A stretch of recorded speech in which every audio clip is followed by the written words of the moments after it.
My name is Antonio, and my story takes place in 2019, 5 years ago, in Nueva Segovia, Nicaragua, specifically in the indigenous territory of the Mozonte municipality. At that time, I was in my 3rd year of university, studying natural resource engineering. As part of my academic program, it was mandatory to complete at least 2 internships in order to graduate. Since I had no contacts to help me find a place for these internships, my university randomly assigned me to a project or institution related to my field of study. That's how I was selected to participate in a rural technical assistance project aimed at providing support to rural workers. There were just over 100 students spread across different areas of the country.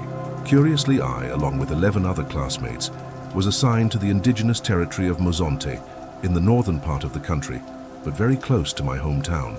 This, in theory, gave me some peace of mind since I would be close to my family, or so I thought. We were told that we would be working in various communities within the municipality, clarifying that we would be in indigenous territory.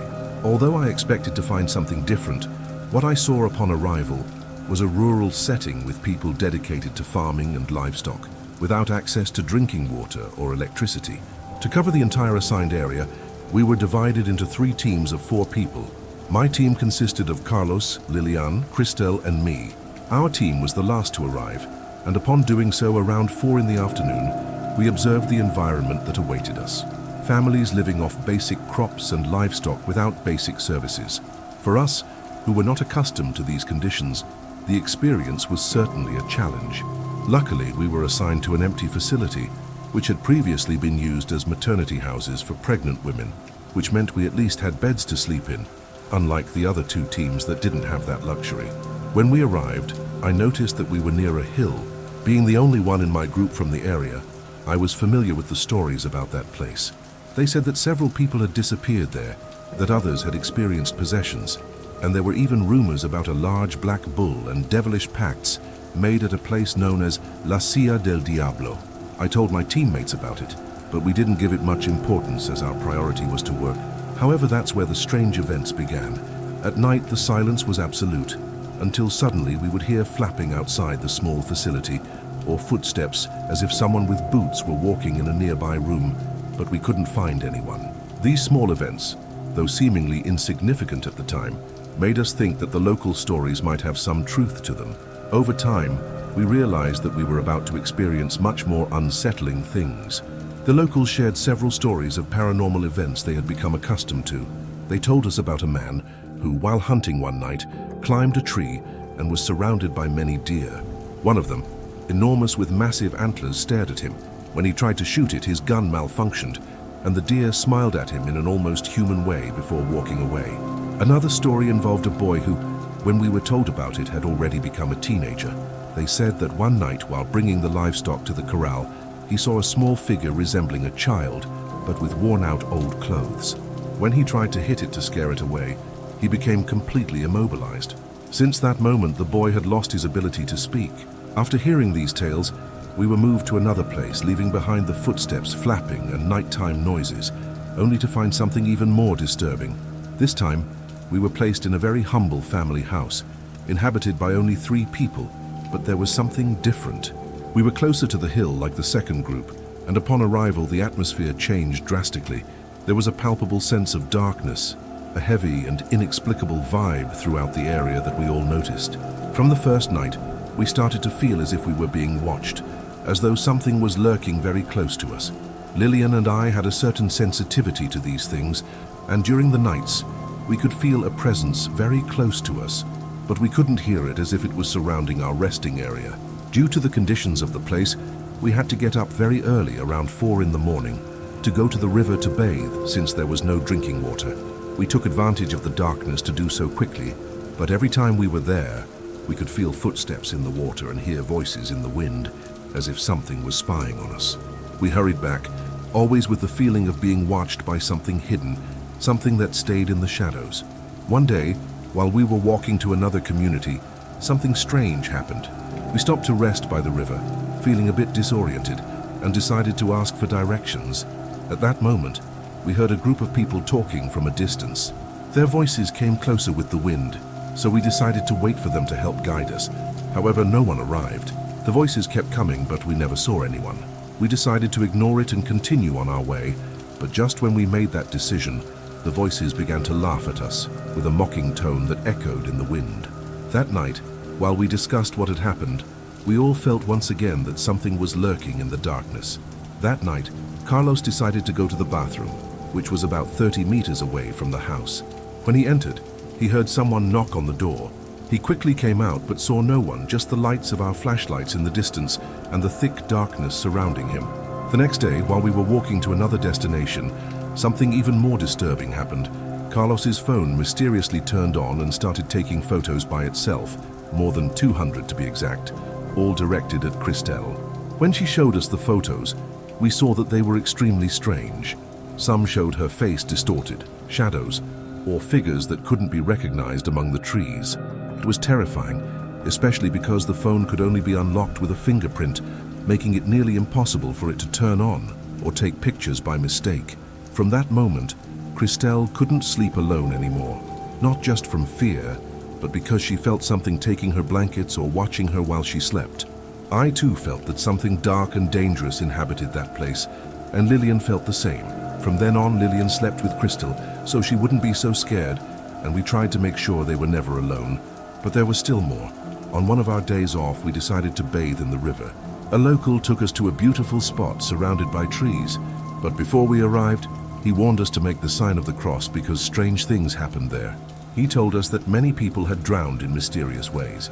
Though his words caught our attention, we didn't take them seriously, thinking they were just local traditions, stories, and legends. I know it was absurd to think that way considering everything we had experienced, but it's that human tendency to deny what feels threatening. After everything we had been through, we thought, what more could surprise us? That day passed without incident, but when we returned to the house and reviewed the photos and videos we had taken, we noticed something unusual. In one of the videos, while the camera was set on a tree recording us swimming, a very clear female laugh could be heard, as if someone had been watching us. At night, we often talked about what was happening, always with that nagging feeling that something was near, something was watching us from the shadows.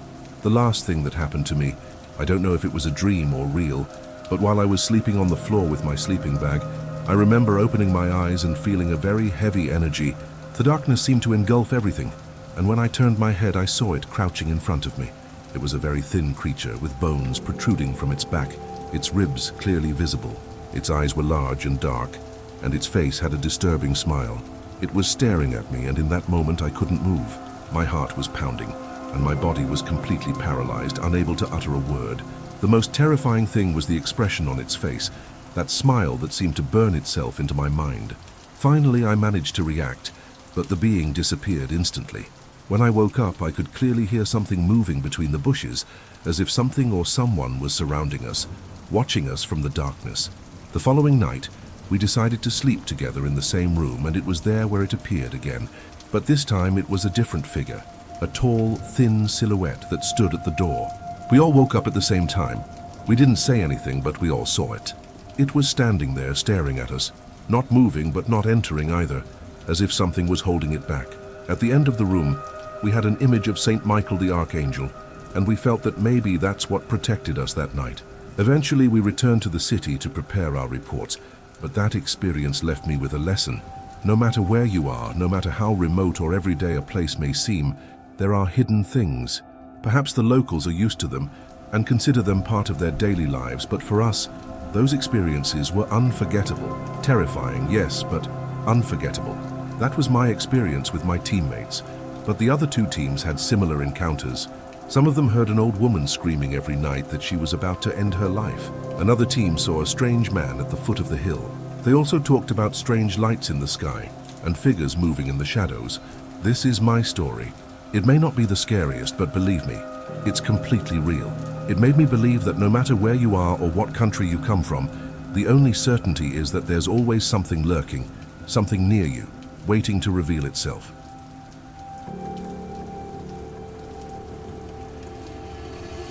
My name is Mauricio Maldonado, and I'm from the state of Campeche in Mexico, a beautiful place although often underestimated. This story, however, is not mine, but rather an experience that happened to my father. He's a truck driver, and his job requires him to travel constantly. which meant I didn't get to see him much during my childhood. When I was about a year and a half old, my mother and I also traveled frequently between our town and the state capital due to her work obligations. One night, while my mother and I were away, my father was alone in our small farmhouse, which at the time was our home. The house was very modest but cozy. Among our few belongings, there was a small decorative statue of a typical Mexican man asleep, with a sarape and a big hat covering his face, just like they depict in cartoons. That night, my father was resting in his hammock, trying to recover some strength before his next trip. However, suddenly, he felt a strong tug on the hammock, waking him up abruptly. Although confused, he decided to ignore it, attributing it to fatigue. From his position, he could see the statue in the corner of the room looking completely normal. He turned over in the hammock, trying to forget what had happened, but minutes later, he heard something that froze him. He heard soft footsteps crossing the room. The sound reminded him of the steps I made when I played in the house. He called out, thinking my mother had returned, and called me, but silence was his only response. When he looked around, he realized he was completely alone. The glass door showed the dark dawn, and the statue was still in its place.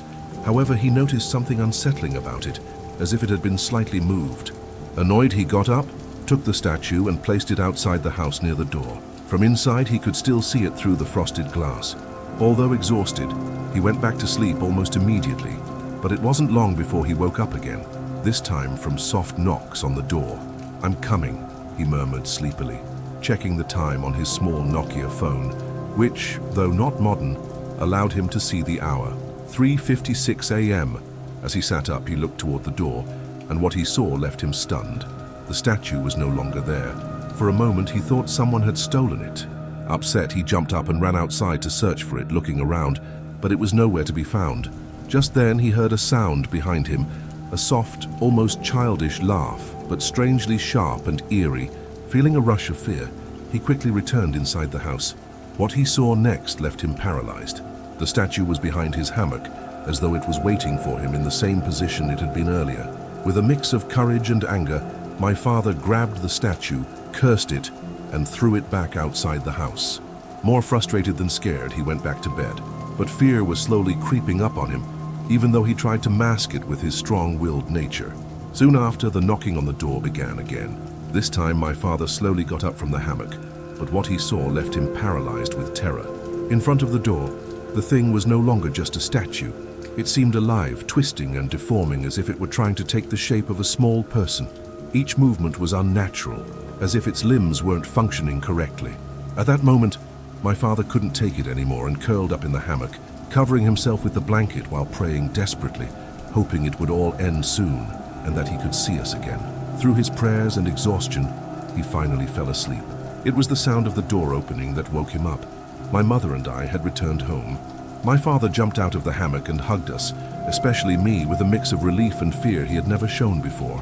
He immediately told my mother everything, and she was as shocked as he was, having never seen the statue in such a strange way, which never returned to the house.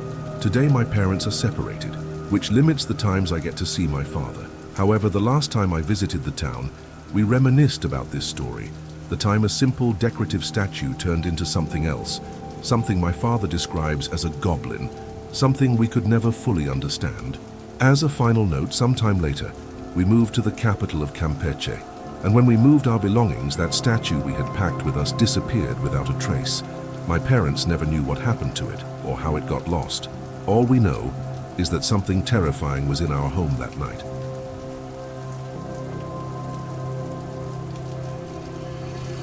Hello, I've been following your channel for 2 years now, and I absolutely love your work. I'm a loyal follower and always on time for your posts. Before I begin, I'd like to give you some context. I live with my entire family, my grandmother, uncles, parents, sisters, husband, and daughter, on the eastern side of Mexico City, in the Iztacalco borough.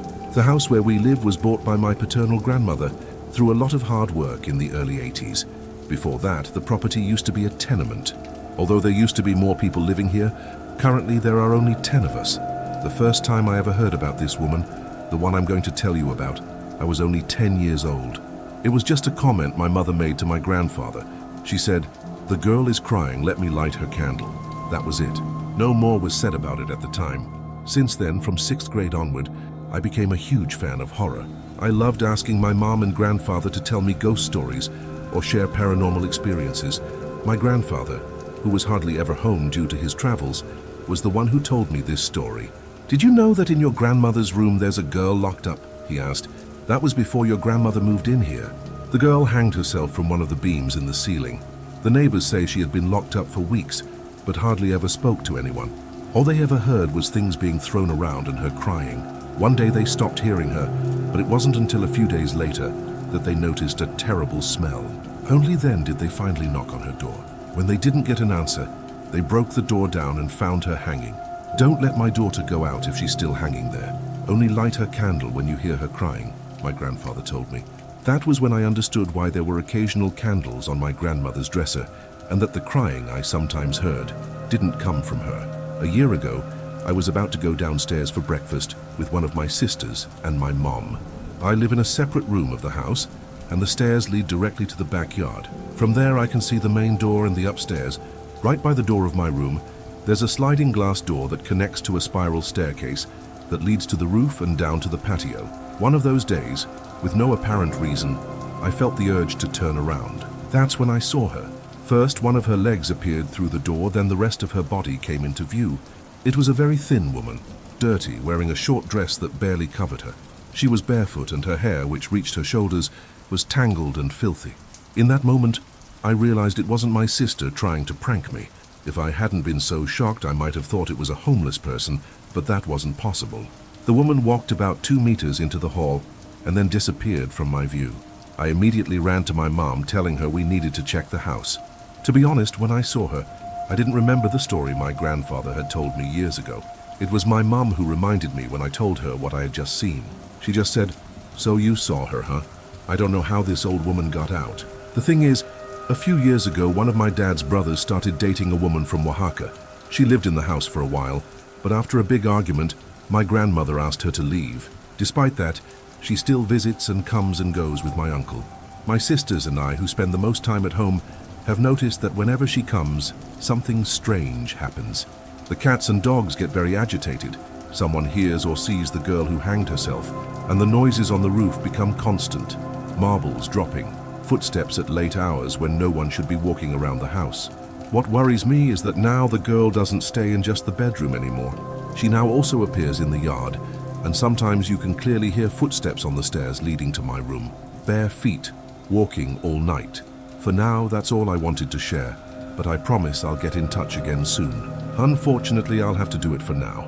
I'm immensely grateful to you for reading this story, and if anyone has any remedy, prayer, or ritual to calm a restless spirit, please share it with me. Have a very good night. And those were today's stories. Have you ever heard any stories similar to the ones told today? Let me know in the comments which of the 5 stories caught your attention the most. If you liked it, don't forget to like and get ready, because in the next video, I'll bring more disturbing stories.